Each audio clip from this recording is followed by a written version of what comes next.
Welcome to the Ishbel Well Deep Dive Workshop Series, where we dig into complex gut and hormonal conditions through the lens of curated nutrition protocols that draw on the latest science. I'll share client stories on how gut, hormone, blood chemistry, and genetics testing can revolutionize your understanding of a quote-unquote healthy diet. You can heal your body's unique symptoms and in turn up-level your life. The first step on that journey is education. So let's dig in to today's topic.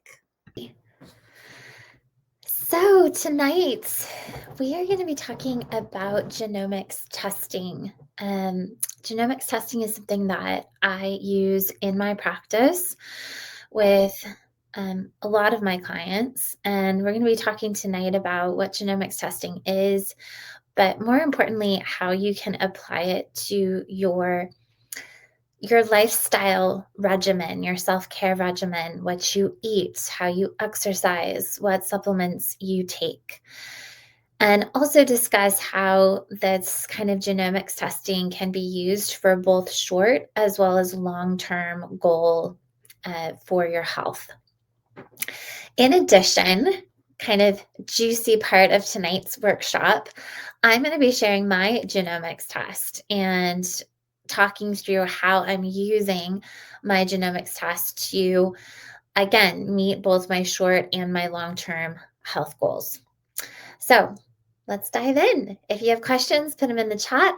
I'm happy to answer those as we go along. So let's first talk about the difference between genetic testing and genomics testing. This can be a point of confusion for a lot of people, understandably. So genetic testing is used to understand the risk factor for rare genetic conditions. So, a lot of people are familiar, for instance, with genetic testing for Down syndrome as an example. Genomics testing is different in that it's looking at how your genetic profile could potentially be interacting with your environment. And what's interesting about this, and something that I emphasize to my clients anytime that we run this test for them, is that your genetics do not 100% lay out what your future holds.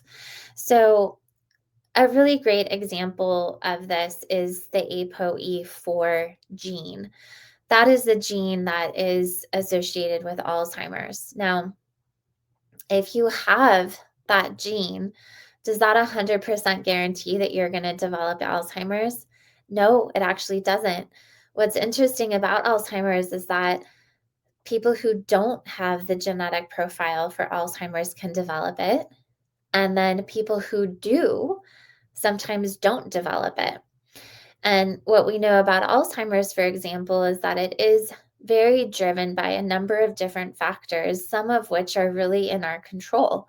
So blood sugar balance is a huge factor for Alzheimer's, and inflammation, and also keeping the brain really fit. And we're going to be talking about that quite a lot tonight. So, we'll be talking about my genomics panel. How am I using that information in my day-to-day life in order to take care of myself, right? And that may mean supplements, that may mean diet, that may mean how I organize my exercise regimen, how much sleep I do or do not get. And also what I find very empowering about getting this information is that it helps you to understand what your expectations should be for your body, right? And if you are a person, for example, who has a really difficult time metabolizing caffeine, that's data that we get on this genomics panel. I will say that I don't think that's probably the most important information that we get on a genomics panel, but nonetheless, it's there. Are you a person who you drink a cup of coffee and it stays with you for like 5 hours? You're just like wired, right? Or do you metabolize caffeine really quickly? And so you get a little bump from it, but it's gone really fast, right? How does that change the way that you organize your life? For most people, they know that they have that response to caffeine, right? When I go through their a genomics panel with a client, they already know, yes, I'm a person that can have a double shot of espresso at 8 p.m. and go to bed at 11, no problem. So some of the information on the genomics panel, people already know, right? They didn't really need that test to tell them.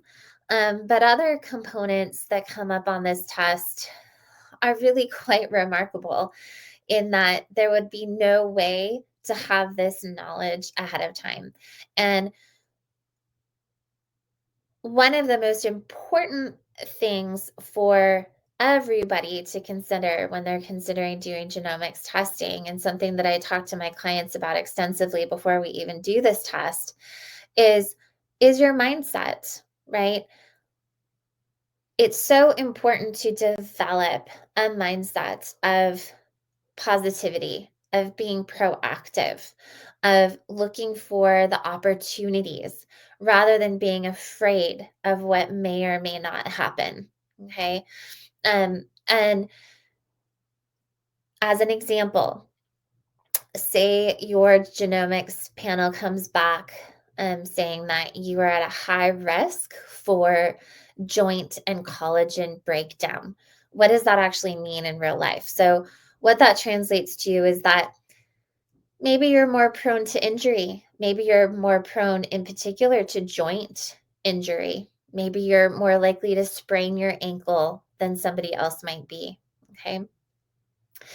You really have two different ways that you could look at this, right? The first way would be, oh my gosh, my genetics are just so bad and I'm destined to, sprain my ankle and have a bad back and et cetera, et cetera.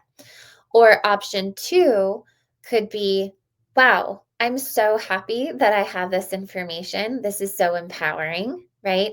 I'm going to be proactive about how I use this information.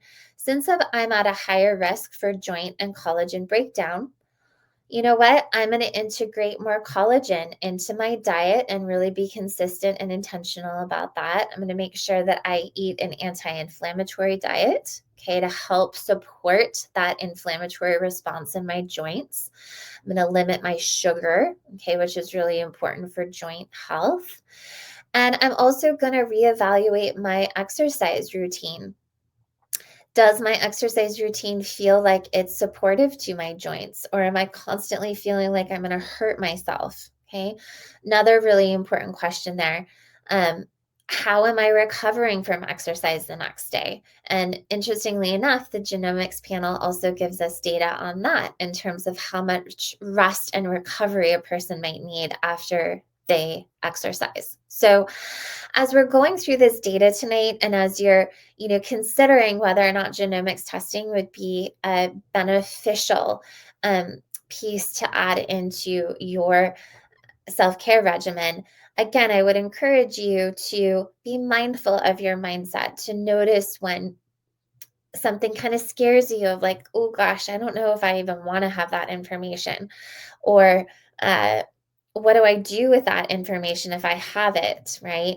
Am I going to be obsessing about whether or not I could develop that disease because I have some of the genetics for it? Again, what I would encourage you to do is to really lean into the opportunities that are available to you here, both in the short term, but also the long term. There are things that you can start doing tomorrow to make your quality of life so much better, that then in turn, the things that you do today can influence you 30 years from now. Okay. So, uh, again, your genetics are not your destiny. You really have a really important opportunity here to take this data and utilize it to take care of yourself in a much more pragmatic way. All right. Next piece that I want to talk about here is that when we're looking at genomics testing, and you're going to see me do this tonight when I'm reviewing my genomics test, again, it's important to not look at any piece of data in isolation. Okay, and that's particularly true when it comes to health. If you are at a high risk for having high cholesterol, for example, we don't want to, again, just assume that that's your destiny and that that's your current experience. It may not be your current experience, right? We want to actually look at current blood work on you. Do you actually have high cholesterol? Are your genetics actually expressing in this way? If they aren't, then we can kind of pin that and keep an eye on it for sure, but not spend a lot of our precious time on that piece. But let's say that you are at a high risk for high cholesterol and your blood work shows that you do have high cholesterol. Okay, great. Then what are the next steps? How can we proactively approach this? And again, really make the best use of that information for you.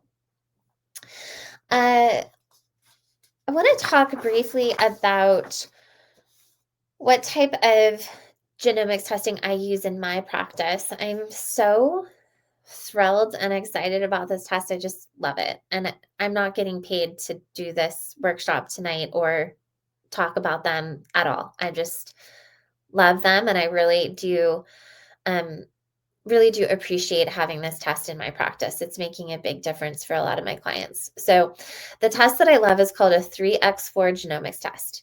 So why do I love this test? As a practitioner, they have just an insane amount of education and information available to practitioners. And given that genetics is a incredibly complicated and ever evolving field of study, having a really strong education background in that field is really, really important. So from a practitioner standpoint, I really appreciate that. From a client-facing perspective, there are three things that I really love about the genomics panel. So the first thing is that it prioritizes your genetics for you. Okay, what the heck does that mean? It takes all that genetic data, and it captures it in a really actionable way for you. So what you'll hear tonight as I go through my genomics panel is that the 3x4 organizes the data into a high priority. In other words, you have a lot of genetic SNPs, okay, that are coming together to create a scenario for you that is more likely. Okay, therefore it's a higher priority. It needs your attention. Then we have high priorities, then we have medium priorities, and then we have low priorities. Now, again, we can't look at this in a vacuum.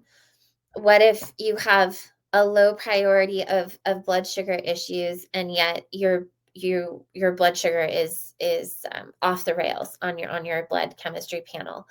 This is a situation, again, where we need to use multiple different points of data in order to really understand both short and long-term goals. So number one, I love that it organizes the data in a really usable fashion. Number two, related to number one, the way that the test is created from a graphics perspective is quite beautiful, actually. And again, because genetics can be incredibly confusing, the way that they present the information makes it very easy to consume, especially for people who are not trained in genomics, right? For clients who, are interior decorator, right? Or a case manager. This is not their field in the least, right? But they can look at this test, they can see the graphics, and they can start to really understand it. So that's an awesome part of this test. And then number three is really simple and yet makes a huge difference. It's such an easy test to do. You take a little cotton swab, you swab out your mouth, you put it back in the vial, and you send it off to the lab. I mean, it doesn't get much easier than that. So that's super helpful. And then another benefit to this test is that it never changes. Like, how cool is that? So like the genomics test that you get today, you could use 10, 20 years from now. Your genetics are not going to change, right? Now, certainly the technology and what's available 10 years from now, 20 years from now is certainly going to change, but those genetic SNPs are what they are. So you can take this test, you can take it to your doctor, you can take it to any practitioner that you work with in the future, and they'll be able to assist you and layer in that additional data into their plans for you. Okay, so super helpful in that way. Who is a genetics or a genomics test for? Okay, so like who would benefit from a genomics test? Well, everybody is the short answer. Okay, and then there are people where I will highly recommend to them that we dig into this data a little bit more. So people who have an autoimmune condition or like a chronic condition like I have, like polycystic ovary syndrome, genomics testing can be incredibly helpful for these people who are actively managing a condition. Okay, the information, the data that can be provided can be incredibly transformative and eye-opening for managing those specific conditions. So I'm going to get ahead of myself here just briefly, but in my genomics panel, I have what's called a heavy hitter gene called the GTSM1 gene. And that is incredible information for me to have. What that means is that I don't make glutathione in my body. That gene is deleted. Well, who the heck cares? It matters so much because glutathione is arguably the most important detox tool that we have in our bodies, and I don't make it at all. Okay, which means I need to take it. I need to supplement with it every single day for the rest of my life. Why would I do that? Well, because PCOS is a very inflammation driven condition. And if I'm lacking the ability to detox, that's going to make inflammation very difficult for me to deal with. Okay, so right there, that's just one piece of many pieces of information that I've gotten from my own genomics test that is a total game changer for me. Okay, other scenarios in which I would recommend a genomics test for people who have a strong family history, diabetes, cardiovascular disease, Alzheimer's, obesity. This can be very eye-opening for people who really struggle to lose weight. And as a matter of fact, we can again use the data in this test to help people better curate their exercise and diet plans in order to address that. And so from this perspective, again, this gives you an opportunity to start to plan now for conditions that may be uh, possible to develop in the future, right? And again, as we go through my genomics panel tonight, you'll see that I'm at a high risk for vascular disease, which means that my blood vessels are more likely to develop obstructions. I'm also at a high risk for cholesterol, high cholesterol. Okay, that's not a great combination. Being at a high risk for high cholesterol and at a high risk for vascular disease.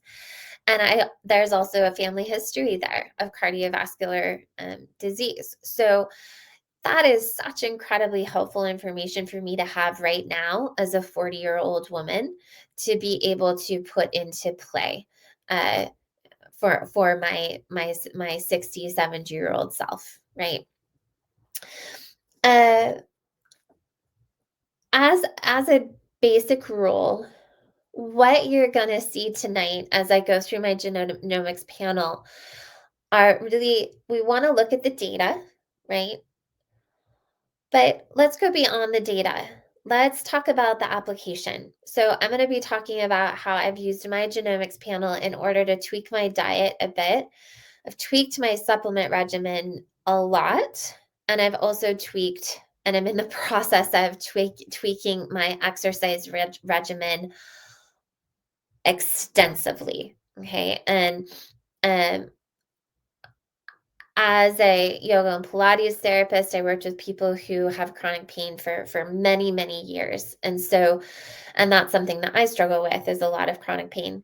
It's written all over my genomics panel. So I didn't really need to have a genomics panel to tell me that, but nonetheless, it's there. And so I have always done yoga, Pilates, and some sort of cardio as being kind of my main exercise routine. And after reviewing my genomics panel, I realized that I really need to integrate some other pieces into that. So those are, again, like those really actionable steps that we can take away from a genomics panel. And then the last thing that we want to ask as we go through this is, and we've touched on this already tonight, is, are your genes actually expressing themselves in tangible ways? So, question number one, does your blood chemistry panel show that you have high cholesterol, for example? Okay, it's not just enough that your genetics are set up for high cholesterol. It's a whole other question to see if your blood chemistry actually shows, if your labs actually show that you have high cholesterol. Other considerations, do you have the symptoms of what your genomics test is showing? All right. There is quite a lot of data on brain health, okay? Brain health, mental health, mood, etc. on this genomics test. Even if you have the genetic makeup of being more inclined towards depression, anxiety, etc., is that actually happening in your life? Okay, is that actually a symptom that you have? A really important question to ask. And then the last one is my diet, my exercise regimen, my lifestyle, how I sleep, how I handle stress, all of those aspects, my relationships, are all of those pieces working to help my genetics, or are they working against me? And again, this is where we can have the biggest impact on the genetics that are tested in this particular test. Okay. As I mentioned earlier, with the ApoE4 gene that is linked to Alzheimer's, that is not a death sentence. Okay, even if you have that gene, it does not mean that you are going to develop Alzheimer's. There are so many different components that go into brain health. First and foremost, actually being gut health. The relationship between the gut and the brain barrier, they are one and the same. So if someone is dealing with kind of chronic gut inflammation, that is also simultaneously affecting their brain. Now, if you also have the ApoE4 gene, well, that makes us stand up and listen a little bit more, doesn't it? Okay. We don't want to let those what seemingly small gut issues um, go by the wayside, right? Oh yeah, I have constipation a couple times a week. Sometimes I have diarrhea. Sometimes I have bloating after certain meals. And we've got the ApoE4 gene as well. I would suggest in that situation, yeah, we need to do some deeper digging into what's going on with your gut, because it has a tremendous impact on the brain. And we need to do everything that we can in order to set you up so that those genes are less likely to express. Okay. Then again, back to where we started at the very beginning of this workshop, there's a big difference between the genetics that are tested for rare genetic diseases like Down syndrome, for example, and this genomics test that I use in my practice. I am not testing for Down syndrome in this test. That is not included. Okay. So the genes that are included in this genomics test are ones that are highly, highly influenced by how you take care of yourself. Therefore, when you have this data, you can then be really empowered to know just how to take care of your genes so that the ones that you want to express, express, and the ones that you don't want to express, don't express. And some genes are really positive. They have a very, very positive effect on your health. Okay. All right. So that's the overview of genomics testing, kind of the lay of the land. And then let's dive in to my genomics test. So, first and foremost, I want to talk about why I wanted to run this panel for myself. So, and we talked about what these elements are already. So first and foremost, I have a chronic condition, PCOS, that I want to manage, okay, to the very, very best of my ability. And I will say that I think I'm doing just an absolutely killer job at managing that. And the second reason, which actually I'm realizing now, I actually did not mention. So the second reason I wanted to do genomics testing was to optimize my health. Okay.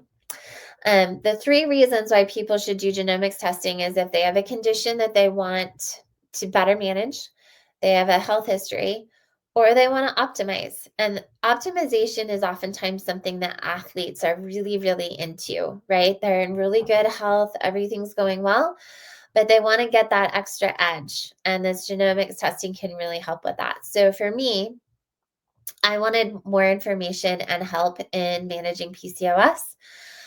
I have various family histories that I wanted to inform myself a little bit more in terms of my own genomics and then in terms of helping my child. And number three, I love to exercise and I have a, I have a history of chronic pain and injury. So I'm very, very careful with the types of exercise that I do. And so I wanted a little bit more nuanced information about what was going on with that. Okay, so let's see what we got. So as I talked about before, the way that this panel is broken down is that it breaks the information up into very high priority, medium, and low priority. If you are on my newsletter, you are going to get the recording of this workshop. And then also in that newsletter, you're going to get some screenshots of my genomics panel so that you can get a sense of the graphics on this test and really start to see how they're presenting the information, which, again, as I mentioned, I just think is super cool the way that they went about navigating a very complex topic. So if you're not on my newsletter, be sure to reach out so that we can get you on there and you can take a look at some of these images. Okay, so we're going to talk through the priorities of my genomics panel first. So, and this is a long list, you guys. I'm not going to go into all of this in great detail. I'm going to kind of like cherry pick some of the components that are very much front of mind for me right now. It takes me about 90 minutes to go through a genomics panel with a client, build out kind of their diet, supplement, and lifestyle recommendations, and talk through all of that information. So I share that to say this is an incredibly data rich test. And for the purposes of our workshop tonight, it's just not feasible for me to go through all of that information. Okay. All right, so let's go into the very high priorities. So, very high priorities are bone health, collagen and joints, injury, and vitamin D. So, let's talk about bone health first and foremost. There is a history here in my family of osteoporosis. Now, I'm a 41-year-old woman. I can never remember how old I am. I'm in my early 40s, let's put it that way. I need one of my friends to tell me how old I am. I think I'm going to be 42 soon, but who knows? It clearly doesn't matter that much to me. Gratefully, I am not yet at a stage in my life in which I really need to be thinking about osteoporosis. However, what's ironic about that statement, right? And any woman or man who has osteoporosis will be sure to correct me, and they're absolutely right. This is exactly the time that I need to be thinking about osteoporosis. As a matter of fact, I wish I'd had this data about 10 years ago because I would have made some different decisions. Okay. So, bone health equates to osteoporosis. All right. I'm at a very high risk for bone breakdown. Okay. What the heck am I going to do about that? Great question. As I mentioned earlier, I do a lot of yoga, Pilates, and walking. Okay, those are awesome. They're great exercises and they don't hurt my body, which I love because again, I tend to have chronic pain. But from a bone building perspective, it's not going to cut it. It's just not. So I have since I'm in the process of of making over my exercise regimen pretty extensively and integrating a lot more weightlifting into my weekly program.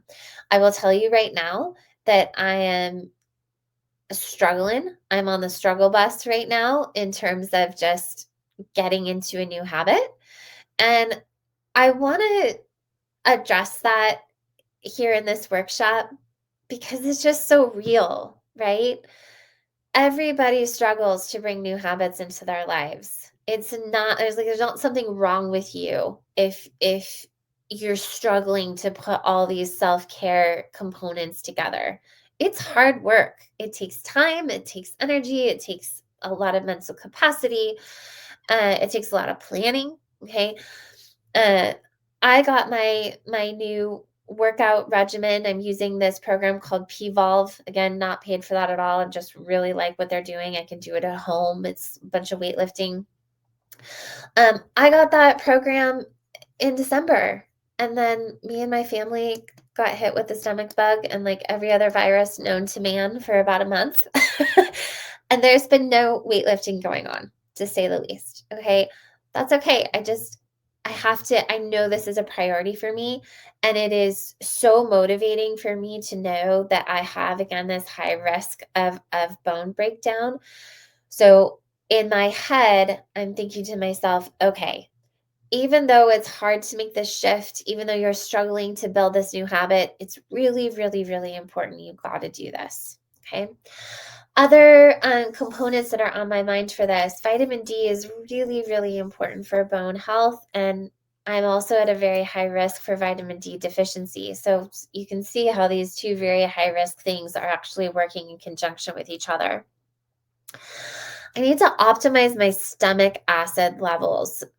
This goes into a whole other world that we're not going to talk about a whole heck of a lot tonight, but gut health is certainly a very large part of my practice. And optimizing stomach acid levels is something that every single one of my clients will tell you I am fanatical about. And uh, what's cool is that this 3x4 genomics test actually lays out for you in your test, hey, these are the top 3 things that you should be focusing on for your diet in order to support your bone health, for example. These are the top 3 supplements that you should be taking in order to support your bone health. These are the top 3 lifestyle things that you should be doing in order to support your bone health. And the lab will do that for all of those very high priorities. So one of the supplements that they recommend in their recommendations is stomach acid. Okay. And why is that? Because bones are made from nutrients, not just calcium, right? When people think about bone health, they just think about calcium, and that you're missing the boat if that's all you're focusing on, right? You really need to be absorbing all the nutrients from your food. How do you do that? The most important first step is stomach acid, and most people are incredibly deficient in stomach acid. Okay, so what am I doing with this information now that I know I'm at a very high risk for bone breakdown? As you can see, I'm figuring out supplements. I'm changing my exercise regimen considerably. It's affecting my mindset, right? I'm having a heck of a time changing my habits because I've been working out the same way for the last 20 years and I got to change that. Okay. And it's going to take some time and some patience and some grace. And I'm working through it. But again, it's highly motivating for me that I have that information. Um, let's move on to vitamin D because it's certainly related to the bone health piece. I'm a very high risk for vitamin D. This is a really great place where we want to ask, hey, do you have the symptoms of low vitamin D? What are the symptoms? Fatigue. You get sick frequently. You are more depressed in the winter, or you just feel more tired in the winter. I live in the Pacific Northwest where it is gray a lot of the time. It's very common for people in the Pacific Northwest to be quite deficient in vitamin D. So, yes, I do have all of those symptoms. Okay. Now, Question number 2, do my labs show that I have low vitamin D? Yes, they do. All right, good. We're really getting onto something here. Okay, so this is a great example of where my genetics are expressing in very tangible ways for me. Okay, it shows up on my labs, and symptomatically, I am experiencing the symptoms associated with low vitamin D.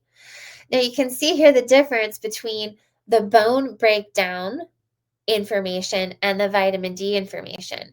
There's not a lot of symptoms of bone breakdown per se, okay, until you're in the middle of it and you break your hip and you wonder what the heck happened, right?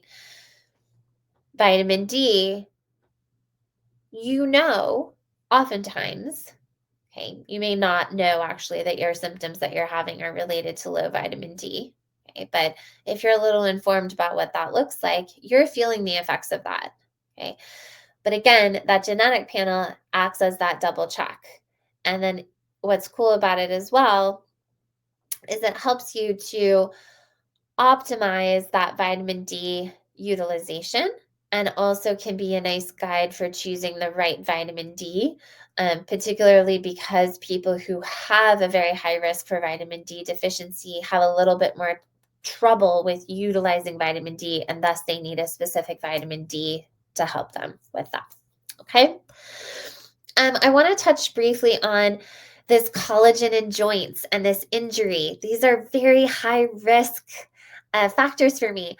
I'm smiling because I did not need a genomics test to tell me that. Like, this has been my lived experience. And yet at the same time, it's oddly reassuring. So I'm like, wow, I haven't been doing anything wrong here. And no wonder I spent 20 years of my life as a yoga and Pilates practitioner focused on working with people who have chronic pain, because I myself have been taking care of this aspect of my genetics all of my life. Okay. I hurt my back so badly when I was 19 years old. And again, I'm 41, 42. Who knows how old I am at this point? I've been dealing with that back injury for the last 20 odd years and managing it very, very well, I will say. But there was about a 6-year period there where it would go out on me every quarter or so, and I couldn't even walk. I mean, it was debilitating. That doesn't happen to me anymore, thank goodness, because I have all the tools and everything that I need in order to mitigate that. But when I look at this, high priority that I have both of those things, collagen and joint breakdown and injury, I'm like, yeah, you sure do. That's been my lived experience, right? Okay. Again, I'm not going to, I dived a little bit more into the weeds here with these high priorities, but I'm going to start kind of moving a little bit faster here. So then we get into my high priorities. Again, these are not very high. They're high, so they're still important, right? Memory and brain health. Okay, so I'm at a higher risk for developing some of those dementia. I don't have the ApoE4 gene for Alzheimer's, but again, that doesn't mean that I can develop it, right? What am I going to do about my memory and brain health? I will tell you right now that my memory is shockingly bad. And it always has been. I think it's worse now. And so one of the things that I'm integrating into my kind of quarterly self-care regimen is to do the Cambridge brain test, which is a way to just kind of gauge how your brain is doing. And what's cool about this is that I'm going to integrate brain exercises for myself, which could be as simple as, okay, I'm such a list person, right? Because I can't remember anything. If it's not written down, I won't remember. But what I'm trying to do is to not make a list, to keep the list in my brain so my brain has to work hard at it, and then challenge it. Okay. And what you can see over like a quarterly basis of using the Cambridge brain test is that you can see improvement in different areas. And the Cambridge brain test will also help you guide you in terms of what aspects of your brain health you really need to focus on. In addition to that, learning new things is probably the very best way to challenge your brain. And God knows that in my field of work, I have to learn new things constantly in order to stay on top of all the new research that comes out on functional medicine. Exercises that involve hand-eye coordination. So, I have not learned pickleball, but I hear it's amazing, and I would love to learn how to play that. And that would be a great thing for me to do for my brain, right? Okay, so other things that I've got going on with my high priorities: vascular health, high cholesterol, blood pressure. Those are all sort of like the aspects of my genetics that are negative, if you will, that I really need to track and pay attention to. But I also, some of your genetic SNPs can have a positive impact. So here's some positives. So I have a really good exercise response. So what does that mean? It means that I can use exercise in order to maintain my weight.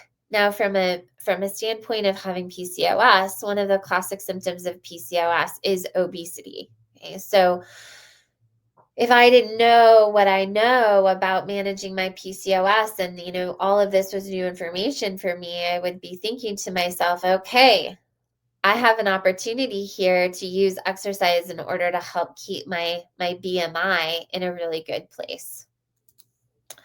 Power. So genetically, I respond really well to exercise. In other words, I build strength and endurance quickly.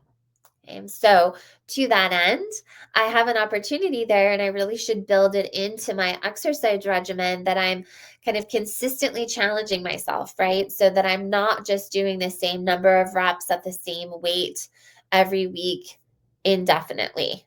Okay. That I am really setting up a schedule for myself so that I'm starting to challenge myself, because I can.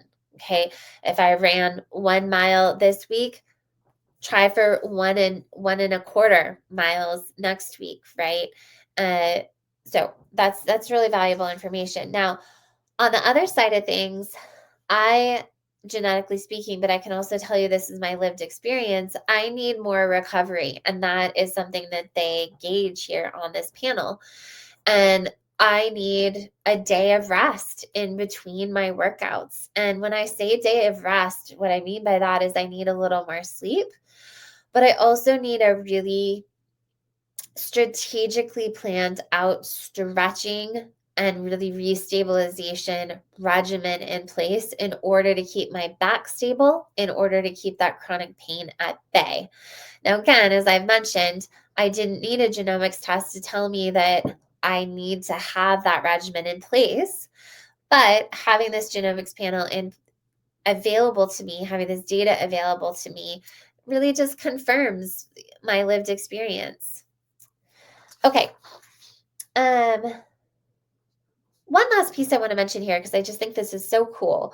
So this genomics test looks also at your nutrients. So I'm at a higher risk for being deficient in vitamin B12 and folate. Very important. Vitamin Bs are very, very important to basically every single function in the body. Now, interestingly enough, I also have this heavy hitter gene. Okay, so here's what I mean by heavy hitters. Heavy hitters are genetic SNPs that have just they're more powerful in their impact on your health. Okay, and I'm going to go through what some of my heavy hitter genes are, because it's super fascinating. But the MTHFR heavy hitter gene makes it so that it's difficult to take vitamin B and methylate it or turn it into something you can actually use in your body.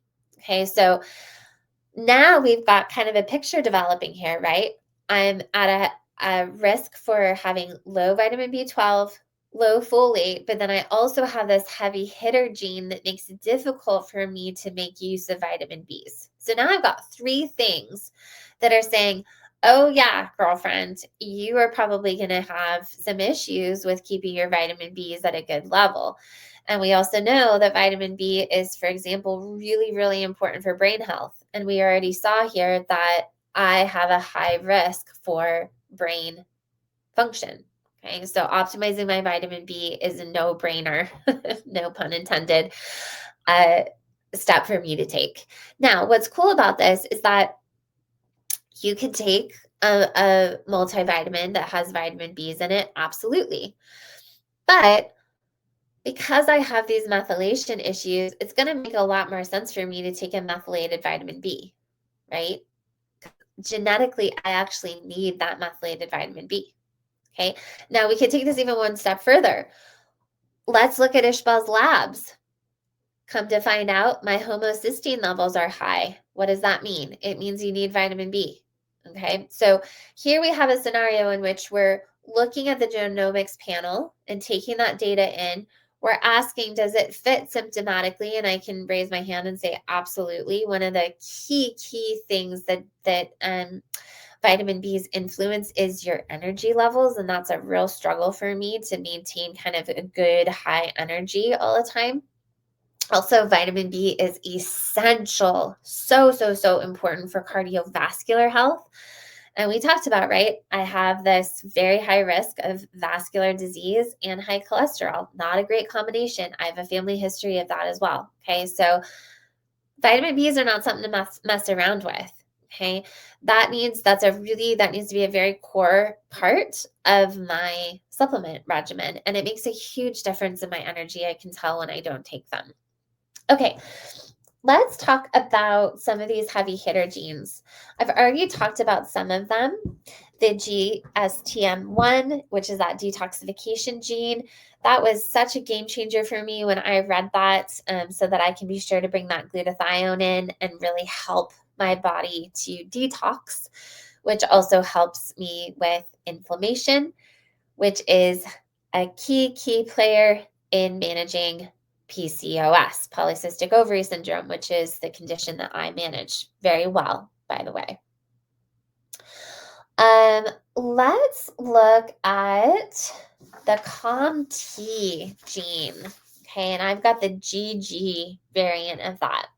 I'm just going to read you here what the lab has to say about this, and then we'll kind of talk through this a little bit. I'm going to skip around a little bit. So, the COMT impacts the body's ability to optimize neurotransmitters, in particular dopamine. And it can cause deficits in planning, working memory, and attention. It can be one of the first signs of Parkinson's disease and other neurological diseases. Studies have shown that it can impact cognitive processing and impact performance overall, including lower memory scores. And again, I mentioned that memory is an issue for me, right? So, and again, this is from the lab. Their recommendations here is that a higher protein diet that balances mood and energy versus a starchy diet is really important. And I will tell you that from the perspective of having PCOS, for one of the big issues with PCOS is blood sugar, my fatigue, okay, and how that impacts my cognitive function, night and day. Night and day. Okay. If I don't eat enough protein every day, I feel like my brain is shutting down. Just plain and simple. Okay. So I am a practitioner of this, right? Like I am knee deep in this information every day working with clients with this. But if I step out of this for a moment and consider somebody who has the condition that I have, for instance, the PCOS, or they have this heavy hitter gene, and they are eating, the classic American diet, which is frequently cereal out of a box for breakfast, maybe a sandwich for lunch, and a pasta dish for dinner. They are going to be rolling in very deficient on that protein consumption every single day. And they may notice that significant cognitive decline. And I shouldn't even say they notice it. It's just so normal for them. It's just the way that they always are, right? So how revolutionary is it for that person to start eating more protein and to notice, like, oh my gosh, my brain focuses so much better now than it did. Okay. It could be so transformative for someone. Let's see if there's any other one that I want to talk about. There's one specifically for bone health that we already talked about. I do want to talk about this one last, and then we're going to wrap it up. So there's the MAOATT, and I have the T allele. Okay, a lot of these SNPs have kind of different ways in which they can express. So what this means is that it can lead to an increase in neurotransmitters, which I guess sounds like a good thing, but it's not. And it can be associated with aggression in men and women. Now, I consider myself to be a pretty self-aware person. I do not think I'm particularly aggressive. Maybe someone will correct me, but I think people who know me would be laughing at this right now. I'm not an aggressive person. So this is interesting, right? I mean, this is a heavy hitter gene and has a huge impact or is supposed to have a huge impact. And this just doesn't resonate with me at all. Okay. Now, there are other aspects of this as well. You know, people who have this, it's so important that they sleep well and a good amount. Oh my gosh. I have a puppy right now and I am getting up twice a night. It's a real problem for me. Okay. I am not getting enough sleep and it really shows. So sleep is key. I know people who could sleep, 5-6 hours a night and they're totally fine. That's not me. Okay. Lastly, the other kind of aspects of this, which I find really interesting, is that people with this particular heavy hitter gene, they need to be more considerate with their stress management. And this applies to me absolutely. So again, to help those neurotransmitters be more balanced. So breathing exercises, meditation, yoga, anything to help support the vagus nerve. Those are key for me in my day-to-day life.